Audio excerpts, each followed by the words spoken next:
Білесіздер, осыдан бірнеше уақыт бұрын бір мұсылманның екіншісін мешітте ұрған видеосы тарады. Айналасында көп шу болды. Енді жақында күлкі базар деген бағдарламамен белгілі әзіл-сықақ актері Тамада Ғалымжан Қалыбаевпен жаңа сұхбат шықты. Бұл сұхбатта осы жағдайдың басты кейіпкері мен сол кездегі имам қатысты. Бұл кісі жалпы баяғыдан дінге жақын. ютубтен неше түрлі уағыз бен сұхбаттарын көрсек болады. Енді осы сұхбатты андағы ұрған жігітті ақтап алғысы келгендей. Түрлері де кінәлі адамдар сияқты. Сырттан қарап отырсаң, бір мұсылман басқасын намазды басқаша оқығаны үшін ұрып соққан. Басқа не деп айта аламыз? Ол басқа ағым болса да фашист емес, өзі сияқты мұсылман, одан бөлек ұлты қазақ болу керек. Әшейінде өмір сынақ деп айтып жүретін адамдар бұл жағдайда қол жұмсауды қолдап отыр. Ертең тағы осындай бірдеңе бола қалса, не істейді? Бірден өлтіре сала ма? Сұхбатта төбелестен бұрын болған видеоны көрсетеді. Онда имам әмин сөзінің айтылғанын естіп, намазды уақытынан бұрын аяқтайды.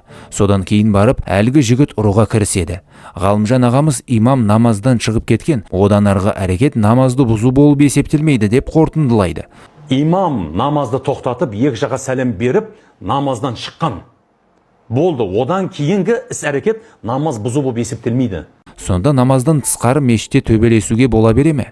Осы жайтқа байланысты КМДБ-ның берген жауабына назар аударайық. Өзге өңірден Шымкент қаласына келген бір топ азамат мешіт имамының ескертуіне қарамастан бірнеше рет жамағат намазын бұзған. Өзге мазхабта намаз оқыған олар жамағат пен имамның өтінішіне құлақ аспай мешіт ережесін өрескел бұзған. Нәтижесінде имам жамағат намазын тоқтатуға мәжбүр болған. Оқыс оқиға дер кезінде тоқтатылып, полиция қызметкерлері тиісті жұмыс жүргізуде. Сонда мешіт ережесін бұзса, онда кез келген адамға күш көрсетсе бола ма? Жалпы кез келген мәселеде басқаша ойлайтын адамдар табылады. Біреу ақ десе, қара дейтін адамдар да табылады. Ал дін сияқты күрделі нәрседе бұндай жағдай міндетті түрде болады. Осыны ескеріп, қақтығысқа апармаудың басты жауапкершілігі имамда емес пе?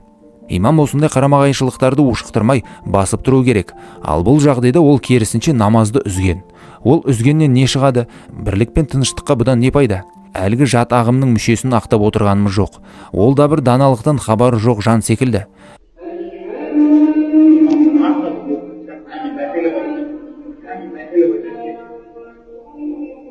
Өзі аминді сырттан айтуды қош көрмеген адамдар арасында осындай бір әрекетті жасауға үгіттеп шақырады.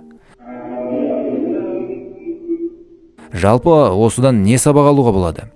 Бұл болған оқиға кешегі жағдаймен біткен жоқ. Ол тек бізге баяғыдан келе жатқан жараны ашып берді. Дін онсыз да бүтін емес, халқымызды одан сайын бөлуде. Басқа ағымдар мен оларды ұстанушыларға қатты өшпенділік күшеюде.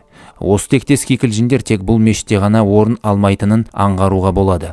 Ол өшпенділік жақсылыққа әкелмейді. Біреудің оған өш екенін біліп, олар өз көзқарасынан бас тартпайды. Соны ескеру керек.